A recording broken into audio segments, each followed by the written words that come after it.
தற்போது கிடைத்த அண்மைச் செய்தி. முதுகலை நீட் நுழைவுத் தேர்வுக்கு சொந்த மாநிலத்தில் தேர்வு மையங்களை ஒதுக்கீடு செய்ய தமிழக அரசு மருத்துவர்களுக்கு வலியுறுத்தியுள்ளது. இதுகுறித்த கூடுதல் விவரங்களை எமது செய்தியாளர் கீதன் வழங்க கேட்கலாம். வணக்கம் கீதன், இது குறித்த கூடுதல் விவரம் என்ன?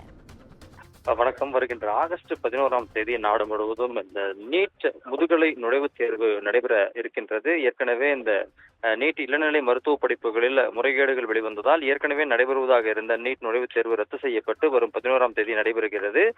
இதில் தமிழகத்தை சார்ந்த 30,000க்கும் மேற்பட்ட மருத்துவர்கள் இந்த முதுகலை நீட் தேர்வை எழுத இருக்கின்றனர். இவர்களுக்கு தேர்வு மையங்கள் என்பது தமிழகத்தில் ஒதுக்கப்படாமல் அண்டை மாநிலங்களில் ஒதுக்கப்பட்டிருக்கின்றது. இதன் காரணமாக மருத்துவர்கள் தமிழகத்திலிருந்து வெவ்வேறு மாநிலங்களுக்கு சென்று எழுத வேண்டும். இதுவரை நீட் தேர்வு நடைபெறும் மையங்கள் என்ன என்பது குறித்தும் இதுவரை அவர்களுக்கு அறிவிக்கப்படவில்லை. கடைசி நேரத்தில் தான் அறிவிக்கப்படும் என்று ஏற்கனவே மத்திய அரசு தெரிவித்துள்ளது. இதனால் பல மருத்துவர்கள் தற்பொழுது வெளி மாநிலங்களுக்கு எங்கு செல்வது என்று தெரியாத ஒரு நிலைக்கு தற்பொழுது தள்ளப்பட்டிருக்கின்றார்கள்.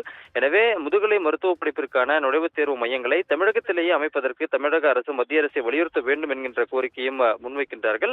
அதே சமயத்தில் தற்போது வயநாட்டில் நிலச்சரிவு காரணமாக பல மருத்துவர்கள் தற்பொழுது அங்கு மருத்துவ சேவைகளில் பணிபுரிந்து வருகின்றார்கள். எனவே அவர்கள் வருகின்ற 11ஆம் தேதி நடைபெறுகின்ற அந்த முதுகலை நீட் நுழைவுத் தேர்வை எழுத முடியுமா என்ற கேள்வியும் தற்பொழுது எழுந்திருக்கின்றது.